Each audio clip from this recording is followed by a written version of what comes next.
The reason they like reading my stuff is that I've always got real life examples to prove what I'm saying. There's a lot of good people that listen to this podcast. Other than God and my family, deer hunting would be next in line on my list of priorities. From the bottom of our hearts, it's just fantastic and awesome to have the support that you guys are getting. People ask me about expandable broadheads and love swings.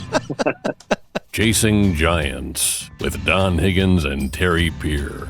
Brought to you by Osseo Camo, nature's most lethal camouflage. Follow along as Don and Terry discuss the techniques, strategies, and dedication needed to harvest one of God's most amazing creations, world-class whitetails. Well, welcome everyone to the Chasing Giants podcast, brought to you by Osseo Gear. I got Don Higgins on the line. I'm Terry Peer. Happy Easter, Don. We're never shy to talk about our faith and our values, and especially our relationship with Christ. But today's a big day for us, isn't it? Yes, it is. This is what our faith is all about. Jesus dying on the cross and coming back to life 3 days later and rolling away the stone from that tomb, and he is alive. Yeah, it's a great day. I hope everyone can spend time with family and enjoy the day. But most of all, remember that somebody was tortured on a cross for your sins, and it puts a little bit in perspective the whole. I don't even know what the right word is, but I guess the whole story about Easter isn't about Easter baskets and eggs and candy. It's about our assurance, not our hope, but our assurance that we can be with Jesus in heaven one day. Yeah, people seem to think about their faith at Christmas time, but Easter is when it's when it really happened. Sure, Christ was born at Christmas, but the most important thing was when he was killed on that cross and came back to life 3 days later for you and I and all of our shortcomings.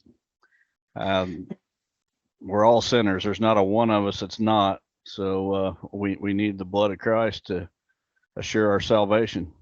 Yeah, I spend a lot of time in the vehicle, and I don't listen to a lot of music anymore. I don't listen to many podcasts. To be quite honest, I'm always on the phone.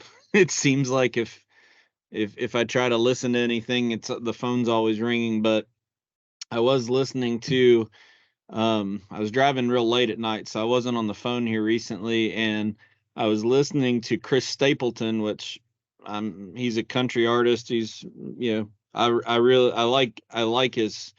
I don't like a lot of his content of his songs, but he's a good singer. But I was listening to a couple of duets that he had done, and he's done a lot of these duets with people here recently, and one of them popped up on my app, and it was a duet that he had with a singer. I guess she's more of a rock or pop singer named Pink.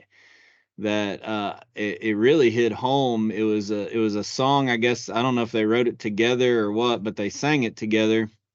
And the whole song is this girl talking about different scenarios where her boyfriend or husband asking the question, would you love me anyway? It's like if her looks go away, if her voice goes away, if she messes up.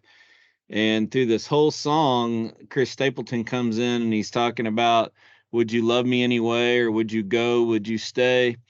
And while that's probably pretty accurate for a lot of our relationships here on earth, it's awesome that we don't have to worry about that with Christ. There's never a single thing that we can do that is going to turn his opinion or his love or even his forgiveness away from us. And if you want to go listen to that song, I'm not going to play it on the YouTube channel because usually we get marked for copyright infringements. But I think I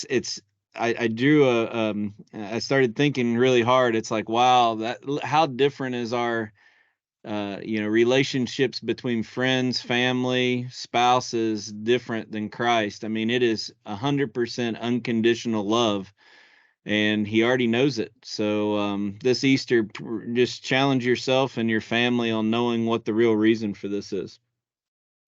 Yeah, I think a lot of people look at Christians and expect us to be perfect. And anytime we're not, they're quick to point it out. And I've had a lot of listeners of this podcast send me private messages and point out my faults, and they're absolutely right when they do. I've got plenty of faults, and every once in a while I'll let one slip on here.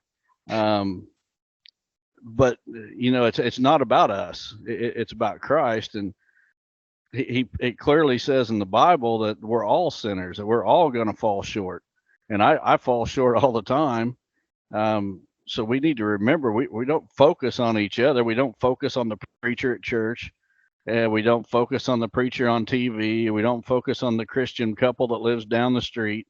The focus is on Christ, because we're all imperfect. We're all sinners. And I think a lot of times that gets lost in our society, and everybody wants to look at the Christian instead of Christ. Yep. Well, happy Easter, everyone. Please try to keep that in focus. Again, it's a special day for us, and the whole premise of our faith hinges around what we're celebrating today, and that's Christ raising from the dead. So, Don, let's catch up a little bit on what's happened this week, what we got cooking, and then after the Osseo spot, we're going to answer a couple questions first, and then in the middle of the podcast, we're going to have some dialogue about considering whether you should enroll your property in CRP. As a land consultant, you've probably have more experience putting acres into government programs, but whether that be tree programs or native grass programs. And I want to pick your brain a little bit about this, because I know a lot of listeners who are potentially looking to buy property or enroll part of their property into CRP. What are the advantages and disadvantages? So stay tuned to that as we go forward. But what did you get into this week? And let's talk a little bit about your projects in Ohio that's going to take you back out to Ohio next week. Yeah. Well, I'm telling you what, I was all over the board this week. I did a consulting visit, or at least one, if not two. I guess it was one. I did two plans because I did one late the previous week. I actually went to Iowa yesterday. Me and a good friend of mine went to Iowa to the farm I've got permission to hunt over there, and then we hung 3 stands. Just got things ready for this fall if I get drawn for a tag. Even if I don't, got some good setups for trail cameras to monitor what's on that farm this fall.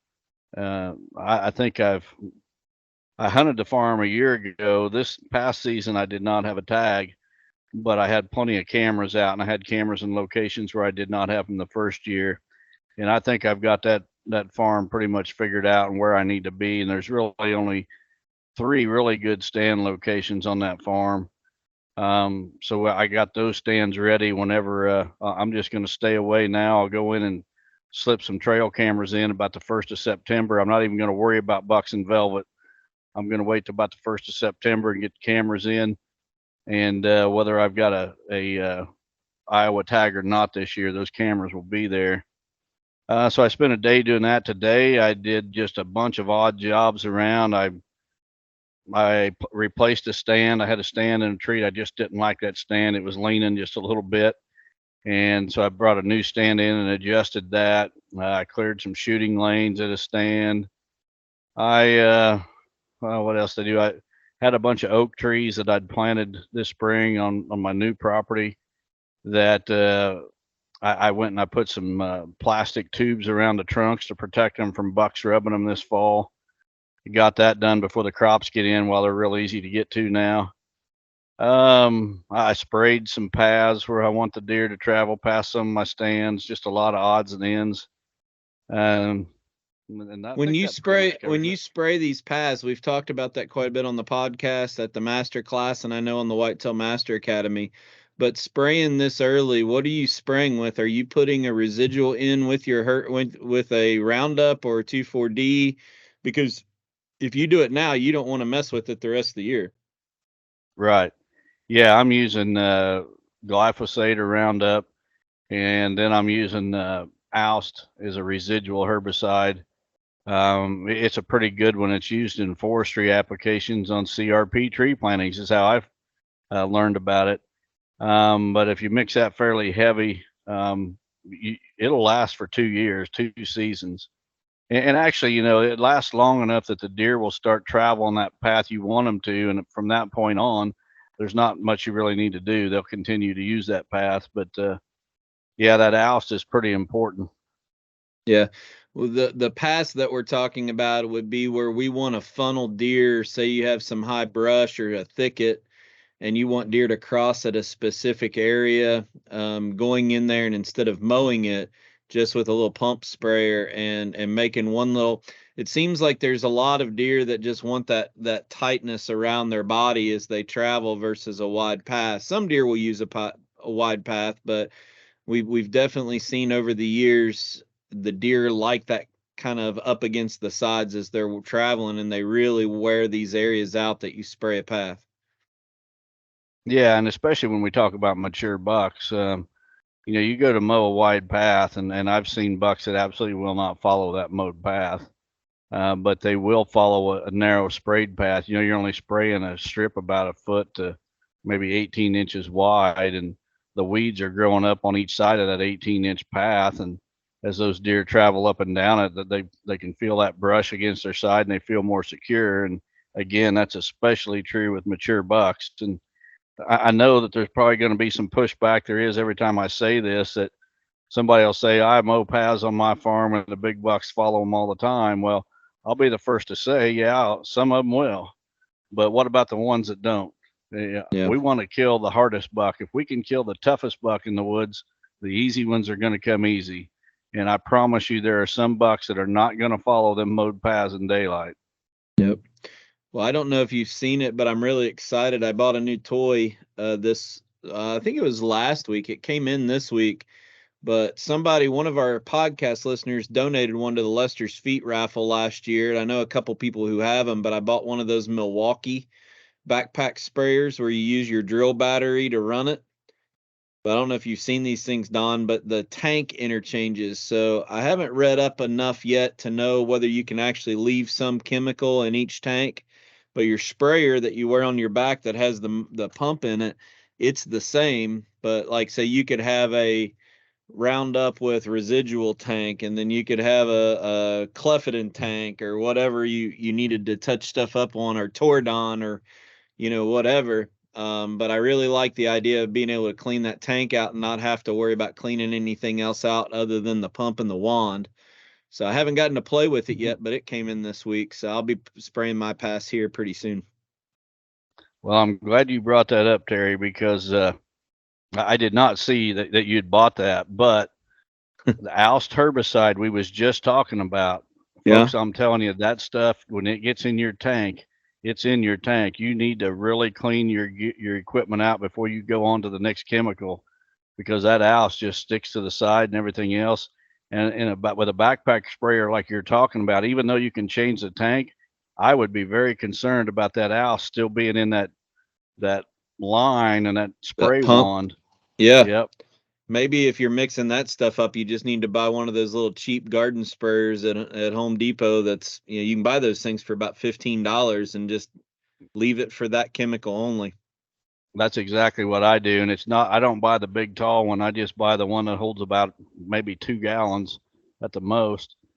And you can spray a lot of trails with 2 gallons of spray. You just walk along, keep that thing pumped up, just walk along, and as fast as you can walk, you can spray it. Well, I finished up my last 2 plans of the year and submitted those to you for review. So I'm officially done with consulting for the year, outside of doing follow-up work with the people who want me still involved in their programs. You said that you did a couple or 1 or 2 this week. Do you have any lined up, or are you done for the year too? No, I got 2 more to do. And, I keep getting calls from past clients, and I just can't turn these guys down. They help me get to where I'm at today. And when they buy a new property and they want me to look at it, I just can't turn them down. So I'm going to Ohio this coming week, and I'm going to look at one for Mark Fisher, the owner of 360 Hunting Blinds. He bought a new property in Ohio, so I've got some other business out there, but part of my trip is to look at his property. And then the following day, I've got a meeting with some gentlemen that's got some. They're trying to talk me into doing something that's it's something that I've dreamed about doing for a long time, and never thought I would have the opportunity. It's in the hunting industry, and the issue is I don't know that I have time to do it now. I don't really need to be adding more irons in the fire. I need to be taking some out, but I've got to go at least listen to what they got to say, because it'd be a dream come true, really. So I'll share the details a little bit later, but all you can do is go and listen and then pray about it and see if it's in line with what you need to be doing. Osseo Gear introduces a premium line of bow hunting gear that is unmatched, pairing nature's finest camouflage with the best technological innovations. Osseo Gear brings whitetail bow hunters the gear they need to be the best at their craft. The unique camouflage mimics the intricate feather pattern of North America's greatest predatory creatures. Designed for invisibility, built for comfort, and engineered for function. Visit OsseoGear.com. That's ASIO Gear.com to start shopping. Osseo Gear, prepare to be invisible. All right, Don, we're going to go a little bit out of order. Let's go ahead. I want to spend a couple minutes talking about questions that were submitted. So we're going to go ahead and answer 2 of those right now before we talk about the CRP. Okay, the first one comes from Trey Hutchinson from Morganfield, Kentucky. He says, Don, I have planted 50 fruit chestnut trees on my property, and I've located them on the edge of my food plots. One problem that I have, and that I've never heard you talk about, is spraying chemicals on my food plot. Are there any chemicals that I could spray to kill grass or weeds on my food plots without harming newly planted trees? What chemicals do I absolutely need to stay away from? How many years do I need to be careful around my trees? Obviously, I'm not going to direct spray my trees, but there is always the potential that the chemical will drift. Let me know what you think, and thanks for everything you all do. Well, Trey, I understand your concern, but really you don't need to worry about this unless you're out there spraying on a day that's just ridiculously windy. I've never had an issue killing fruit trees planted right on the edge of my plots. You can continue to spray, Roundup, clethodim, your residuals for corn and soybeans and whatever without worrying about those fruit trees, unless you just spray it right on the top of those trees. I mean, most chemicals have to come in contact with the green growing part of the plant.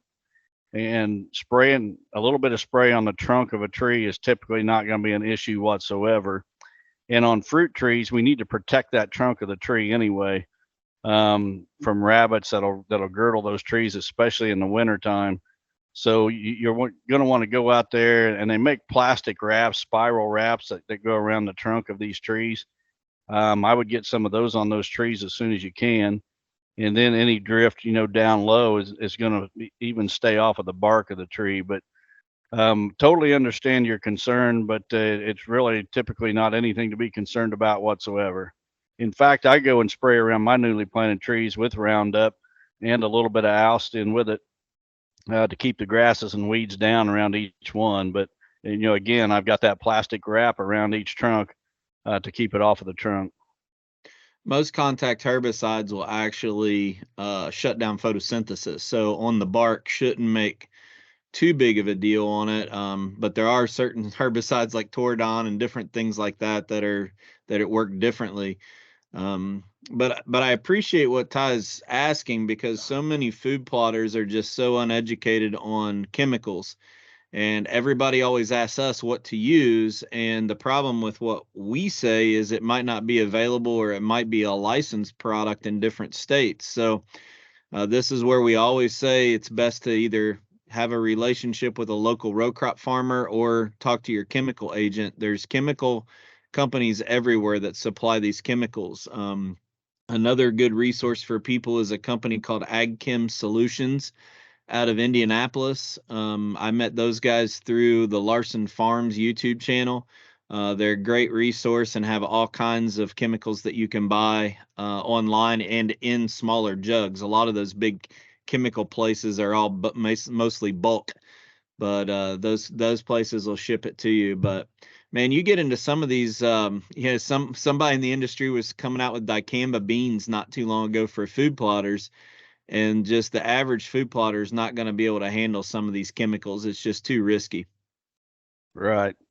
Yeah, and something else is always when you're planting a food plot seed product or whatever, read the bag on that, or the packaging on that. We get questions day after day after day, and the answer is right there on the package if people just take the time to read.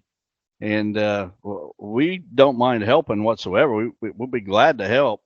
But when you think about it, it's almost a full-time job for somebody at Real World just to answer questions. Now we all chip in, but literally, if all the questions we get went to one person, it would be a full-time job for that person. And again, we want to help when we can, but a lot of times those answers are either on the website or on the packaging. So check there first, please. All right. I think I said Ty to that question, and it was Trey. The second question comes from a gentleman named Ty, so I'll put it up right now. All right, this one comes from Ty Sullivan from Cutler, Indiana. He says, Don and Terry, thank you for all you do. My stepdad and I lease a piece of ground in northern Indiana. We have been blessed enough to shoot several good bucks over the years, ranging from mid 130s to low 160s. We have reached the point we want to elevate our goals and start hunting true giants. My question is, how much money do you or would you spend on a lease for hunting for land improvements? The farmer has roughly 35 acres of bottom ground in a CRP program, and we have put in a few small plots around the edges. We would like to add giant miscanthus into the CRP for better bedding and cover for the deer, and larger food plots if the program allows. With a year-to-year lease, do you spend the money and reap the benefits as you can, or are you just throwing good money after bad, hoping to keep the land long term? Ty, I no longer really have interest in any lease property. I mean, it would take a really, really special property for me to even consider a lease. A lot of times you can take the money that you would spend on a lease and you can apply that towards an annual land payment and make a good percentage of that land payment.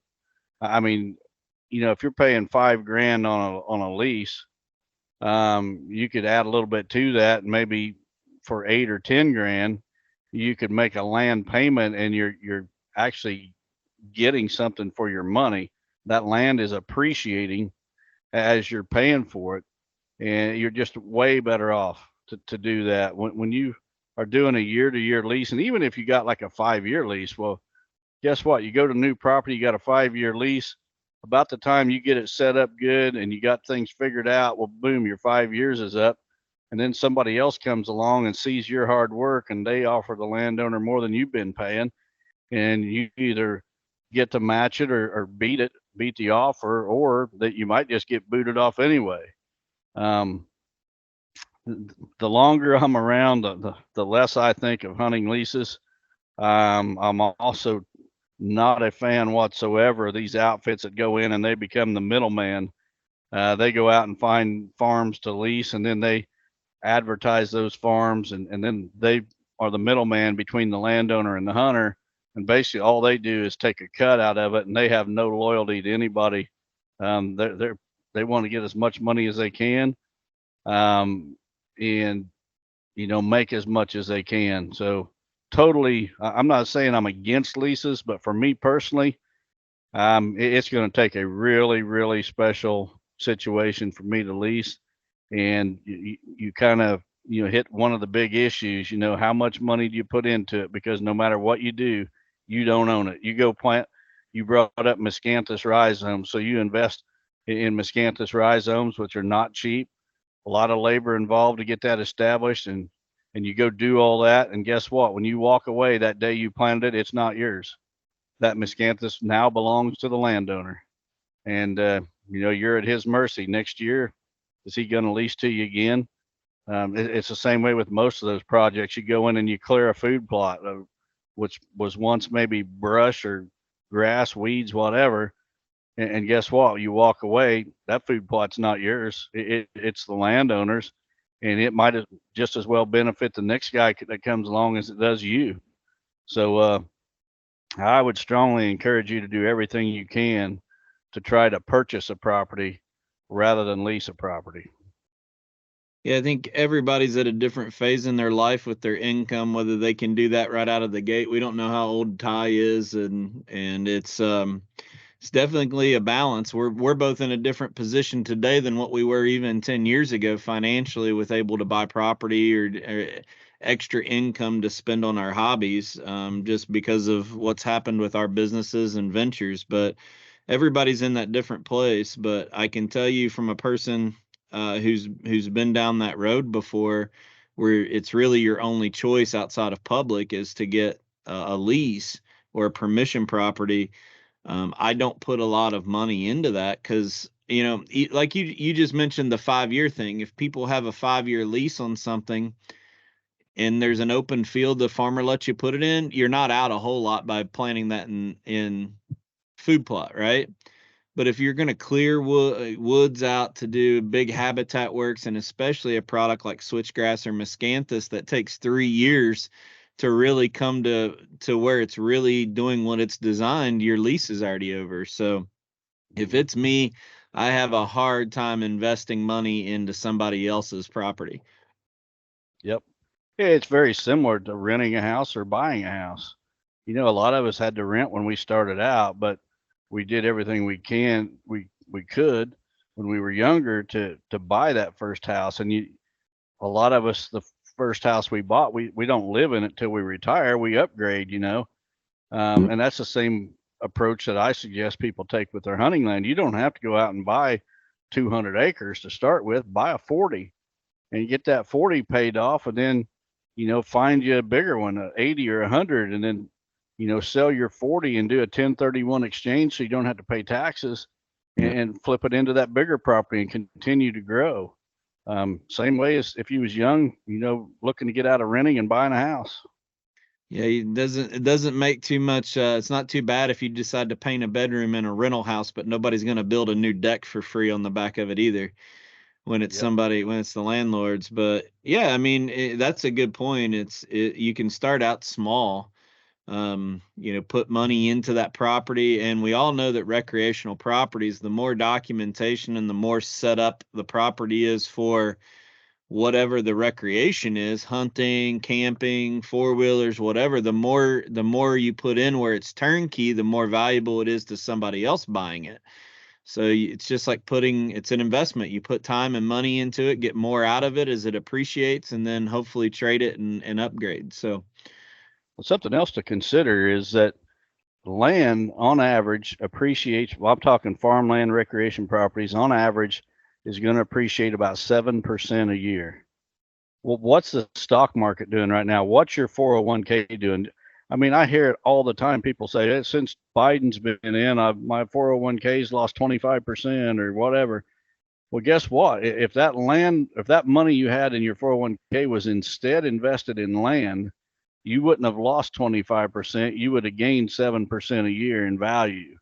And, I'm not a financial advisor, so don't listen to me by any means, but I'm not putting my money in stock market. I'm buying pieces of property for a reason. And if you think about it, there's only so many acres of land on this entire planet. Only so many acres. There's never going to be another one. And there's more and more people all the time, and there's more and more people with enough money to buy land. The demand for land just continues to grow. And I don't see how you can go wrong investing in land with the fact that it appreciates and it's limited. It's a limited commodity. There's never going to be any more. Especially when you can borrow money against it at a low interest rate. I know interest rates are climbing right now, but when you can lock in a low interest rate and do that, it's like I said, it's definitely a security. So that's a great segue. I wish we would have put a little bit of work to this and actually planned it this way, but buying property, we're just getting a lot of people that are our consulting clients or that call in and they're considering switchgrass bedding in a bag. We have multiple requests every week for people who are asking for custom blends, and Real World makes custom blends to comply with different programs that people are enrolling in. But what's the good, the bad, and the ugly about trying to generate revenue from CRP programs? Because, we're laughing before we went on air that there's only one positive to CRP programs, and that is the money. So what's the benefit, and how much money can you really make? And then let's spend more time talking about how much it handcuffs you and what people need to watch out for. Yeah, and my background, I basically, when I got out of the factory I was working in, the first thing that the job that I had in my own, as an entrepreneur, was I was a conservation tree planting contractor and also native grass contractor. So I traveled around. I planted trees on CRP projects, literally millions of trees I planted on various conservation projects, including CRP, and also thousands of acres of native grasses that I've planted. CRP stands for Conservation Reserve Program. And as part of the CRP, or the Conservation Reserve Program, there are several different projects that you can do, and several different programs within the CRP. For example, there's CRP tree planting projects. The CP22, for example, is a tree planting in a river or creek bottom. It's one of the higher paying ones. It's a 15-year contract, so they'll pay you every year for 15 years, a certain amount per acre. And that amount is based on rental rates and soil types in your county. There's the pollinator program, where you plant a lot of wildflowers and forbs and such for the bees and the butterflies. There's warm season grass programs. There's cool season grass programs. There's just a whole list of different CRP projects. And the one thing that you've got to have to qualify for a CRP program, the acreage that you're trying to enroll has to have a farming history. So whoever's been farming that land has to have reported the crop every year to the USDA. If there's no cropping history, you're not going to qualify for a CRP program. So it's not like you can just go clear out a big weed patch and then go to your USDA office and say, hey, I want to enroll this in CRP. Can that be pasture too, or does it have to be row crop? There is some CRP programs for pastures. Primarily, it's going to be pastures that have some erosion issues. Maybe they have a creek going through it, and the cattle have, wore paths up and down the creek and caused some erosion. Actually, that's the program on my farm that I enrolled in several years ago. These contracts are either going to be 10 or 15 years, depending on the program.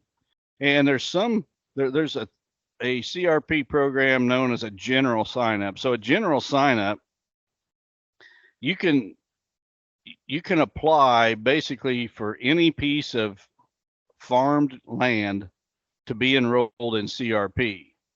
And you will go in and you will fill out an application for that. And the application is going to ask you basically what you want to do with that acreage. Are you going to plant trees on it? Are you going to plant forbs and wildflowers, pollinator mixes? You're going to plant warm season grasses, cool season grasses. You're going to have a wildlife food plot. So these different projects that you can do will give you a certain number of points.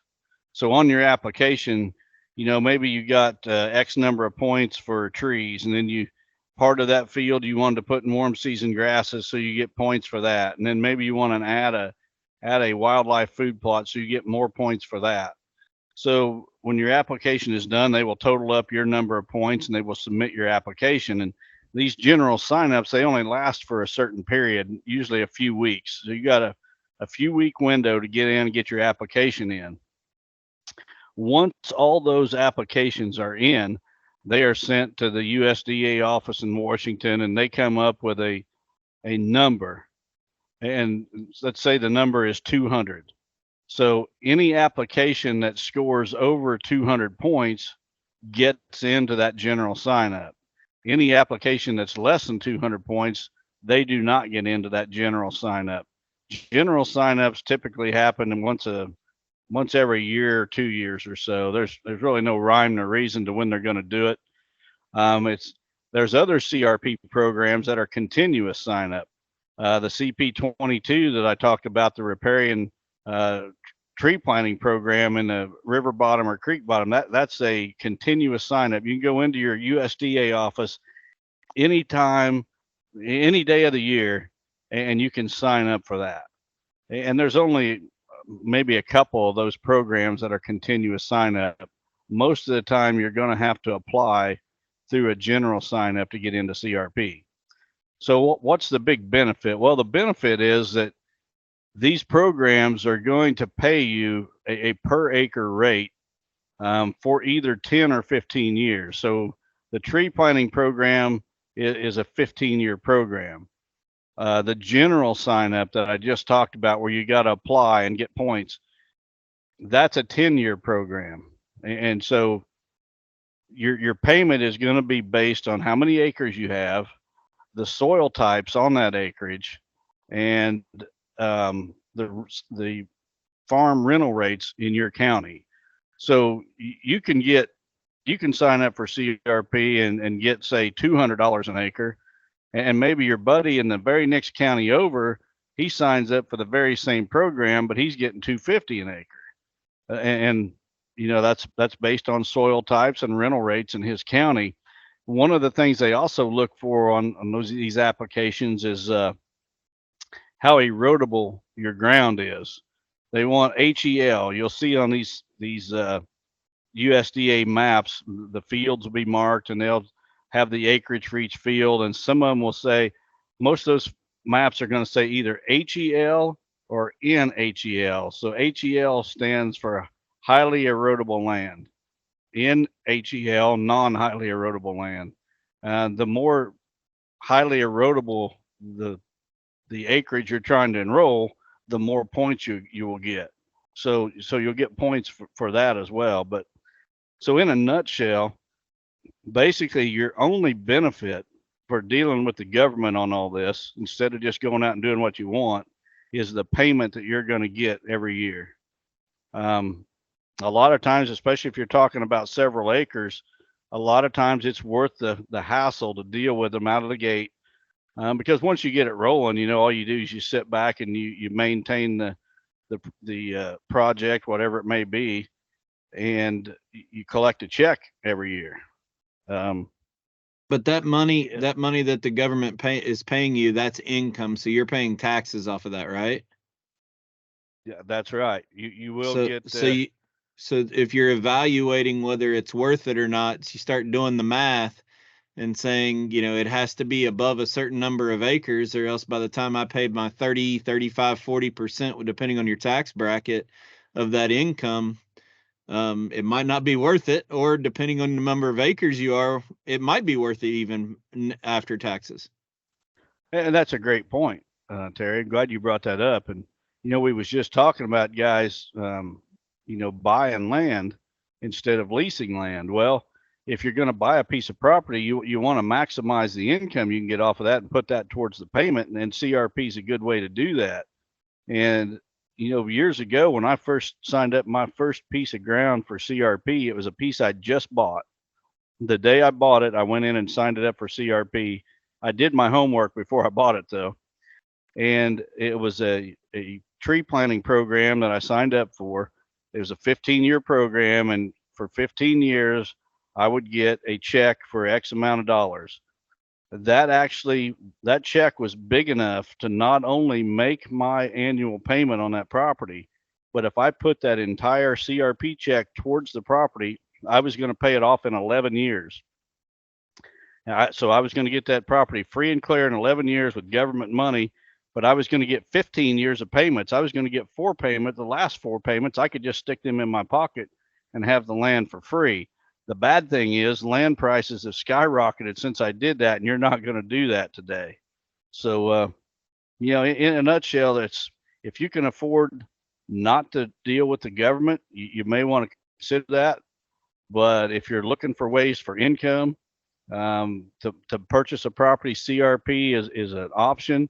But remember, that ground has to have a farming history. Without a farming history, you're not going to get in a CRP program. All right, so let's talk a little bit about how you're handcuffed once you put it in there, because the first thing is everybody has to understand that I don't know if these are going to all the USDA offices or the Ag Extension offices, but there's a lot of inconsistencies that even I've seen with different people that are monitoring this. In other words, something might be in a CRP, but they say, oh, well, as long as you're doing something for the wildlife and not returning it to ag production of some type, you're okay. Other places are extremely strict that, you're at less than 10% manipulation to, put a food plot in between the rows of trees. Talk a little bit about, I know we can't get too specific because there is some inconsistencies, but once you make the decision to get this money, what are you allowed and not allowed to do? Well, that you make a fantastic point, Terry, because I've dealt with offices all across the Midwest when I was planting trees. I literally have planted millions of trees on CRP projects across the country in multiple states. On a typical spring, for about 15 years, I was planting between 200,000 and 500,000 trees every spring on CRP. And in the process, I was working with a lot of different county offices. So you're going to want to deal with your USDA office. I think every county in the country's got a USDA office. And in that office, there's two sub offices, I guess, if you will. There's the FSA, or Farm Service Agency, and then there's the NRCS, which is Natural Resources Conservation Service. And it's kind of a checks and balances, one, they work together, but they kind of check each other's work. So what I've seen is that some of these offices are very, very landowner friendly, if you will, or customer friendly. They know that, you're trying to create wildlife habitat, and they want to work with you the best they can. Occasionally, you'll get an office where someone in that office in authority, one of the upper people in the office, will just be on a power trip, for lack of better words, and they're going to get out the book and they're going to enforce everything they possibly can. They're going to be the biggest jerk to people that they can be. I've seen it. I actually there's a rule that within the USDA that if you own land in multiple counties, you can move all of your business, your USDA business, to one county. So you don't have to go to all these different offices, for your business. I know of a situation in Illinois, it's been a few years back, but there was a person in one office that was so difficult to get to deal with that every landowner that had land in other counties also, they moved all their business out of that county and handled it to different offices. And I even know a situation where one guy bought a piece of property out of the county just so he could move all his business to that different county. That's how bad this person was. So, with real world all the time, we get questions on, will this qualify for CRP? Will this seed mix qualify for CRP? And the answer is kind of universal. Don't ask us. Take it to your local USDA office that you're dealing with, because if you plant something that they do not approve, they won't pay you. They don't have to pay you. So the first, you start with them. You have them tell you what seed mix that you want to plant on your CRP. Then you come to us and we can custom mix you anything. But you need to make darn sure that they're going to approve it, because if they don't, they won't pay you. Yeah, I think that relationship with your county office is going to be key, because if you don't believe that, as manpower, there's a manpower shortage in every business, every job in the country right now. I don't know where all these people are that don't want to work anymore. I can't figure that part out. And then you start looking at the technology with satellite imaging. and I'm sure that the USDA has better access to stuff than Google Earth and Onyx, to where they're monitoring when they're paying out that check. I guarantee you that they're watching for tilled ground, and knowing and having the relationship with your local extension office is going to be vital in making decisions, because, we talked about earlier, it's either a 10 or 15-year contract. And if you're going to put a property in, you better have a plan for 15 years, because you're not going to be able to manipulate it too much. No, when you sign that contract, you're locked in. And I'll share a story from that you'll find very interesting from one of my visits to one of these offices several years ago. I was in this particular office and met with the lead person in that office. And I was sitting in a desk or a chair next to their desk, and they had a giant computer monitor. That thing must have been, 3 feet across. And I was asking a question about a certain property, and he pulled up this Google Earth like program. But the Google Earth like program was in real time. And as he pulled that thing up, there was actually a tractor working in a field, planting a field. It was in the springtime, planting a field. And this person showed me, he says, yeah, this is real time. And he says, this tractor you see, it's working right now. Where you see it is exactly where it's at in the field. And the crazy thing is when I left that office, I had to drive the direction of where that guy was farming, and there he was farming, and I just watched him on a computer from a satellite in real time doing that. So don't think you're going to cheat the system. I think they could zoom in and probably read a postage stamp from some of those satellites. Yeah. So I don't know that anybody's gone into the CRP. You have so much experience, not only with your home farm having CRP on it, but also your past life and career with the tree programs and CRP. But I don't know that anyone's ever gone into the full story of it. I guess the takeaway from at least this past year's consulting business is, if you can afford to pay for your farm without enrolling it, I think you're better off, because then you have a whole lot more flexibility. But I get the fact that if you can use that as a way to generate revenue to pay for your property versus pay the lease, I think that's okay too. But spend a little bit of time and have more of a long-term vision, because once you put some of this property in, it's your hands are tied. And then, especially CRP, turning that straight back into ag ground is, for food plots or for tillable, is not as easy as what people make it out to be. It takes a lot of work and input costs to kind of reclaim that ground. Yeah, and once you start that CRP contract, it's either 10 or 15 years. You got to follow their rules. So, you're locked in. If you plant trees on that acreage and you decide that, hey, I don't really want trees, I had my food plot in the wrong spot, I need to put my food plot over here where these trees are, so I want to clear out 5 acres of these trees I planted and make it a food plot. Well, you can do that, but you'll have to pay back every penny that they ever paid towards that 5 acres. And if you've been in the program for 10 years already, well, that's a big chunk of money. And then the other thing is most of those CRP programs have a cost share associated with them as well. So you're going to get so much per acre per year, but to establish whatever it is that you're planting there, they will typically cost share that at least 50%, and sometimes more than 50%. But say you wanted to plant warm season grasses on 20 acres and it was going to cost you $2,000. Well, if they're paying 50%, they're going to pay $1,000 of that $2,000 to help you establish that as well. Right. But once you do that, you're locked in. I mean, if you ever take that out before the contract expires, the government's coming at you for all that money that they put forth towards that program. And then I don't know a lot of details about it. Maybe you know more. I haven't read up a lot, but the green carbon credits are becoming very popular. And then I even heard of a new BAT program along the Ohio River, where they're paying, where basically you promise not to cut a single tree off of your property for so many years and get a payback on it too. But I think it's a pretty similar type program as CRP.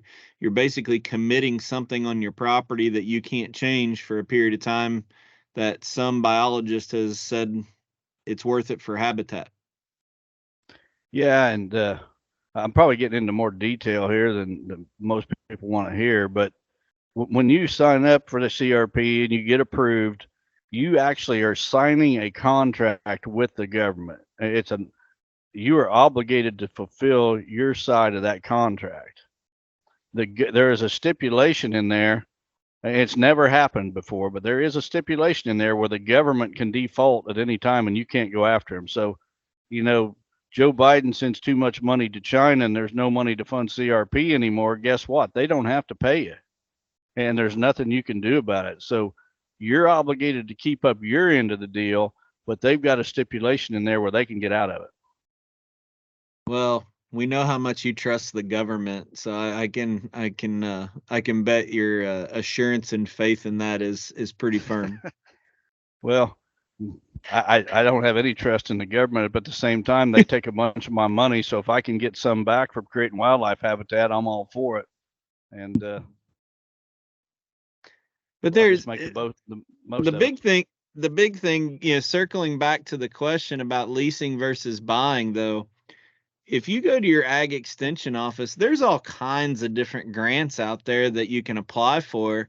I know here in our county, there was even a rotational grazing project that they would help pay for all of your fencing on your property just to run cattle on rotational grazing versus, all the way across hillsides.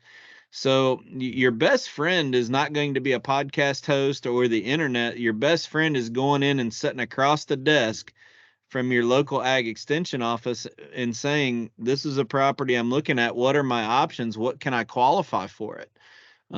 It's a little bit of legwork, but I think that's your best bet. One more thing we need to mention, Terry. I just sit here and I keep thinking of other things that might help the listeners. If you want to sign up for CRP, you have to own the property for a year.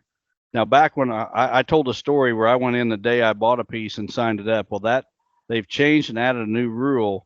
Now you have to own the property for a year before you can sign it up for CRP. However, there's the government at its finest. There's ways around that. If you're going to purchase a property and you know out of the gate that you want to put part of it in CRP, what you do is you have the seller go and sign it up before the purchase takes place, and that can be transferred to the new buyer. So just a little word of advice for listeners to Chasing Giants. We appreciate you and we want to help you as much as we can. And well, that might come in really handy for people, especially buying property from family members, where it's a prearranged thing that you got something in the works, or maybe you're trying to buy something out of a trust that takes a little bit longer. That's a pretty important piece to a lot of people that might be considering it. If you listen to many of our podcasts, you know that minimizing human intrusion is the key to our success. Don Higgins and I have been utilizing the Quiet Cat bike for many years now. As shed season is here, turkey season is not far away. There's no better choice to navigate around your property than a Quiet Cat bike. Okay, this one comes from Dwayne Miller from Sugar Creek, Ohio. It says, hi, Don and Terry. I like listening to the podcast, and recently I had a conversation with a whitetail preserve owner. As we were talking, he said that anytime he gets a typical looking buck, he is one call away from 3 different guys that want to shoot those deer. He said he knows that they put their Ohio tag on those deer. He didn't give any names, but said you'd be surprised. Do you think there's celebrity hunters that actually pull stunts like this and pose them as wild deer? I wonder what your thoughts are on this. Thanks, Dwayne. When Dwayne talks about a preserve, he's talking about a high fence preserve. And there's a lot more out there of these than people realize. Am I surprised that people in the hunting industry are shooting these deer and putting their tags on it? No, I'm not a bit surprised whatsoever. And I know for absolute 100% certain, very specific people in the industry are doing this. And I'll tell you what burns me up is that I've got a bunch of haters accusing me of shooting pin deer, and I have never ever shot a pin deer in my life. I never will shoot a pin deer. If somebody wants to, that's their business, but I never have.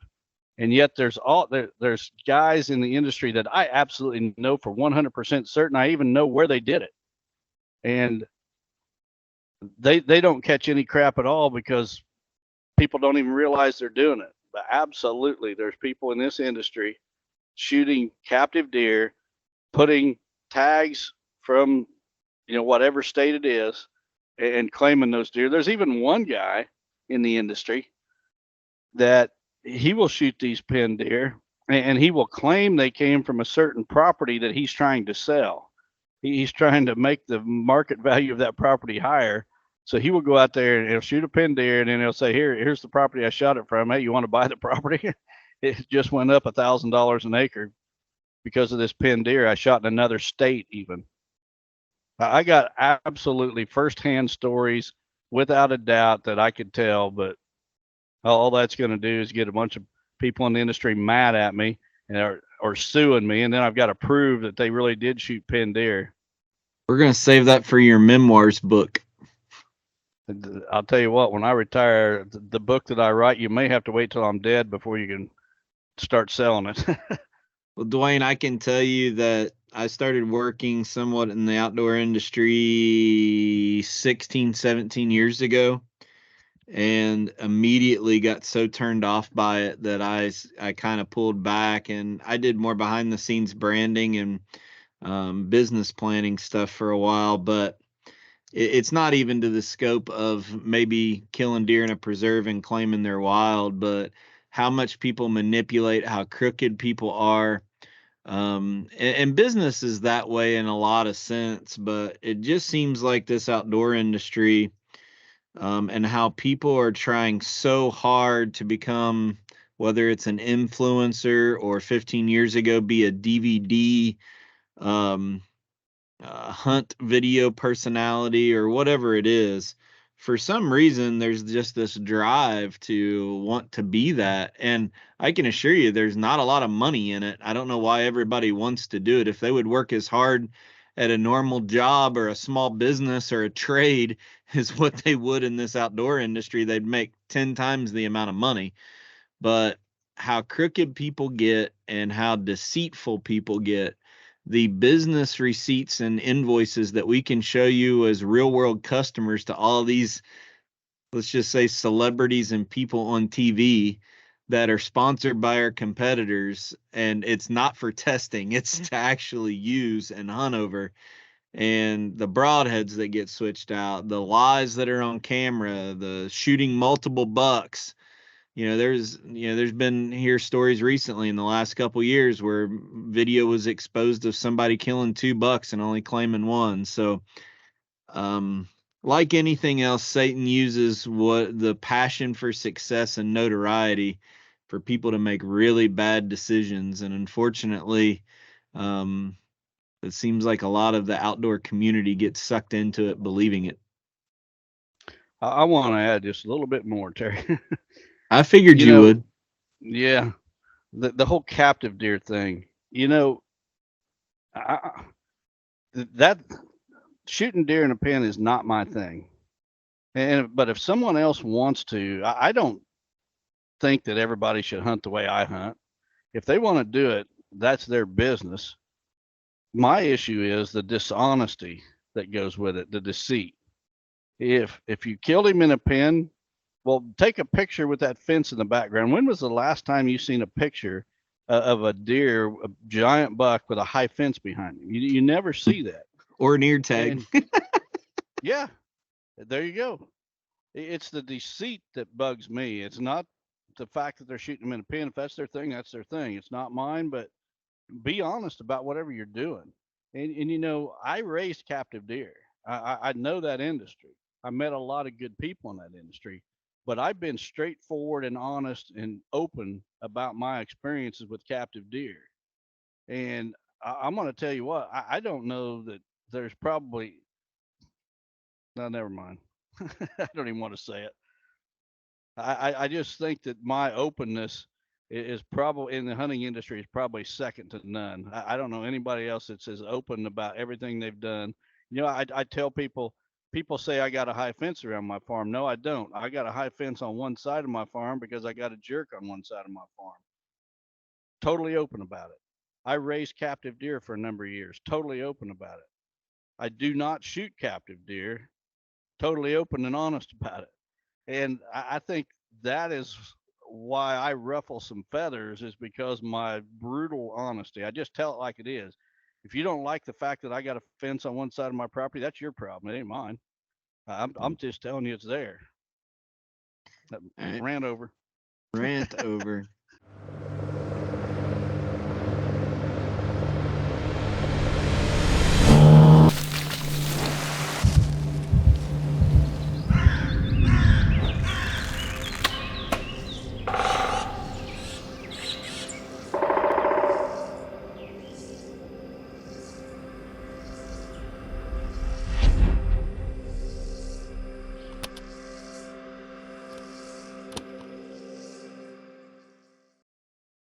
This one's from Taylor Woods from Girard, Kansas. Says, hey fellas, Don, I know you shot Mel at 4.5, but typically try to let deer grow older. What factors do you consider when deciding to assign a buck to the shoot or pass list? Interested to hear the details on your decision with Mel, as well as decision making on your own farm versus permission property, state to state differences, and if your opinions have changed over time. Thank you guys and God bless. Well, Taylor, absolutely, my decisions have changed over time. To get to where I am, there was a lot of steps over a lot of years, 46 years to be exact. I didn't start out 46 years ago with the same goals I have today. It's been a slowly moving target as I've raised the bar. My what I would shoot or what I would target absolutely does change by the property I'm hunting. I let bucks go on my farm that I would probably never let go on any other property I've ever hunted, whether it be private or public. Mel, you mentioned Mel. Why I shot Mel at 4.5 instead of letting him get older, that was because that buck had a huge home range. I know for a fact that that deer was 3 miles east of my property and 3 miles west of my property the year before I shot him, and a mile and a half, at least a mile and a half south of my property. So that buck was ranging off my farm 3 different directions that I know of, and multiple miles in each one of them directions. It was just too risky to let a 220-inch buck live another year when he was covering that much territory. If he'd have been a homebody, I very well might have. That's the story of Mel. Every buck is different. I think this question Taylor dives into a little bit is about, we talk about discipline and setting goals, and he even mentioned it. Everybody's goals are going to be different, and whatever those goals are is okay. Our way of encouraging, I don't want a listener of this podcast to say they shouldn't shoot a 140-inch deer. If that's the buck that makes them happy, that's great. I guess our way where we get confused a lot is when people perceive the fact that we say don't shoot small deer. Our thing is set a goal and stick to it. That's what we want to encourage people to, because that's the only way you're ever going to improve. So, I had some idiot make a snide comment here not too long ago on social media about me not shooting a buck for the last 2 years, except for that wounded buck. And it might take me 7 more years to kill the buck that I want to kill at this point. And that's okay. I'm fine with that. But, our job is and I'm not saying our job, meaning Don and I, but every listener of this podcast, our job isn't to criticize what somebody says tickles their pickle as far as, the size buck or the age structure of buck they want to do. You got a different set of parameters and goals than I do, and we're in different places. No 2 hunting opportunities are ever going to be the same, and nobody's going to be in the same path on the journey. That's right. Yeah. I get all the time, I get pictures sent to me, and a person will ask me, should I shoot this buck? Well, I'm the last person to be asking. If he makes you happy, shoot him. It's none of my business what you shoot. But yeah, you're I right, can't. Terry. We encourage them to have a goal and stick with the goal. The funny thing, we get a lot of those questions, especially velvet season coming along, and usually my response is, if you're trying to talk yourself into it, you already know the answer. So if Yep. you're looking for ways to justify doing it versus it being, yes, this is what I want to do, usually you're trying to talk yourself into something. But whether you're in a situation like me where you've shot enough 160s and you want something, I only got one buck over 170.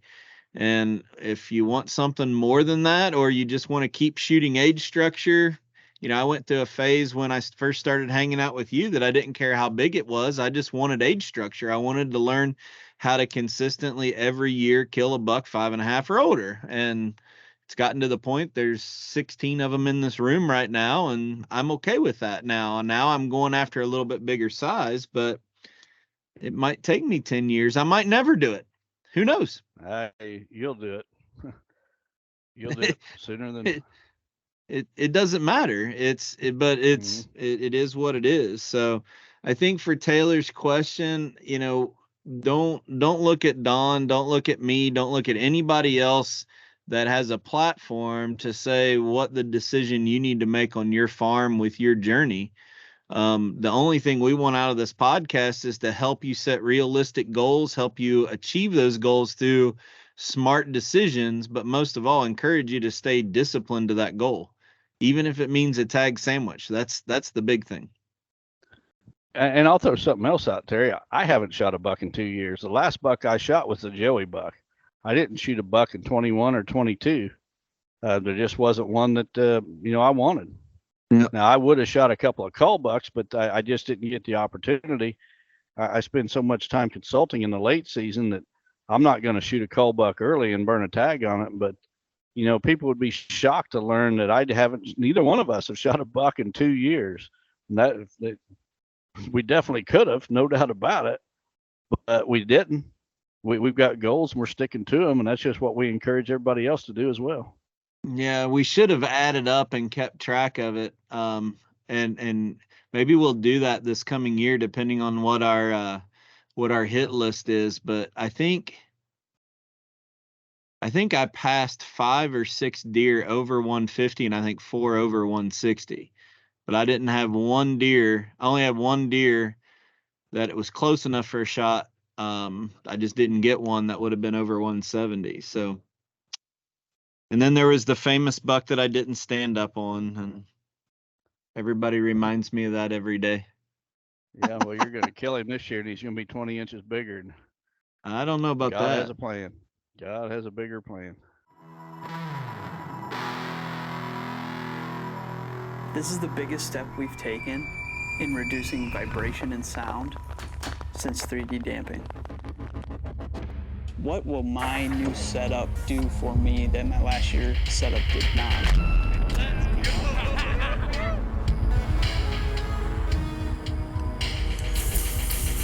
Matthew's pioneered damping. We own silence. We own stealth. Okay, this one comes from Carl Compton from Findlay, Illinois. He says, Don and Terry, thanks for the podcast. I really enjoy each week. My question has to do with string jumping. Have you ever had a deer string jump before? If so, what did you do? Maybe you and Terry can do an episode of shooting deer techniques. I would be interested to hear what both of you have to say. Thanks and God bless. Also, Terry, where can you get the Lester's feed hatch you posted a while back at? Carl, I don't have a trouble with deer jumping the string, and I'll tell you why. I don't shoot deer past about 20, 25 yards. The very farthest I would even try to shoot a deer is 30, and I can't even tell you how many decades it's been since I've shot a deer at 30 yards. When you shoot them at 10, 12, 15, 20 yards, they don't jump the string. And I'll just leave it at that. Get them close, and they're not going to jump the string. Yeah, he asked us to do an episode of shooting techniques. I don't know that it's an episode. That's what this whole podcast is really about, is ways to get deer within 20 yards.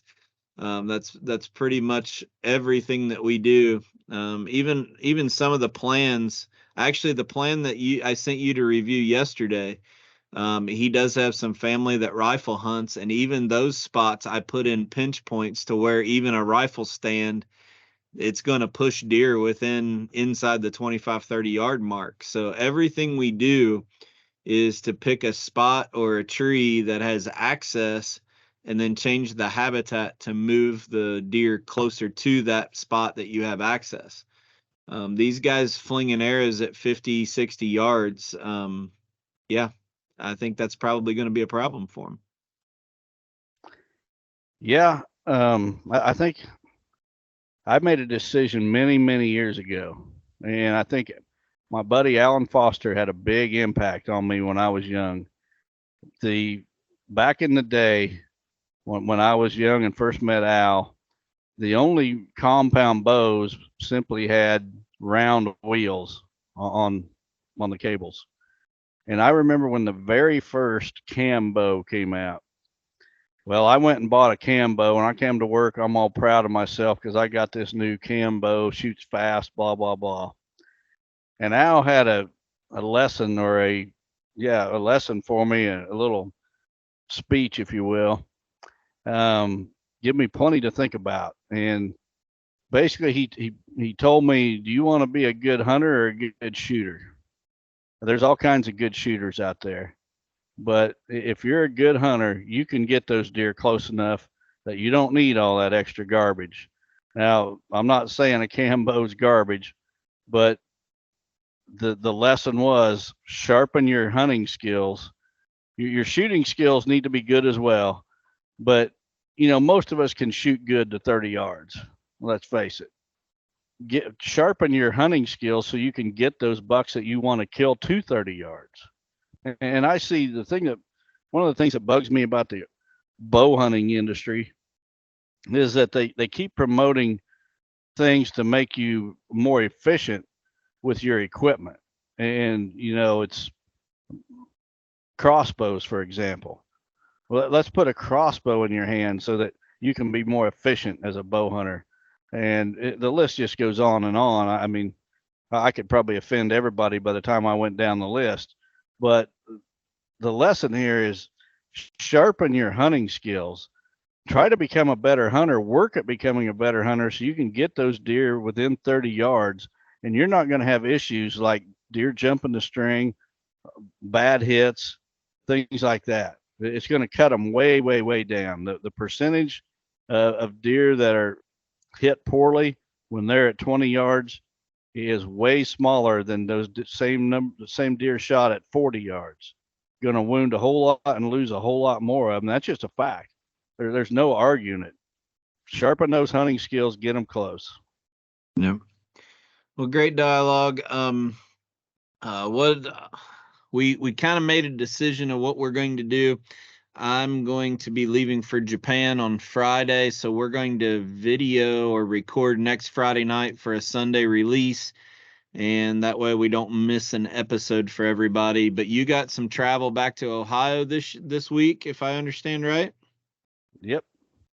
Going out to look at the property for Mark Fisher for 360 Hunting Blinds and meet with that group about the special hunting project. New possibilities. And then we've got torrential rains here the last week, and the ground is just absolutely soaking wet. But for everyone to get their hate mail ready, I'm going to probably be trying to work ground here a little bit before I leave. So all those people who always get so upset that I'm working ground, get ready. I'm open for business this coming week or right after I get back from Japan. I mean, you're not practicing no-tilling and crimping? No. Come on, Terry. What's wrong with you? Yeah, I guess I'm not a very good steward, I guess is what I guess I am. I'm not doing it the right way. So anyway, I enjoy the hate mail, so send it on.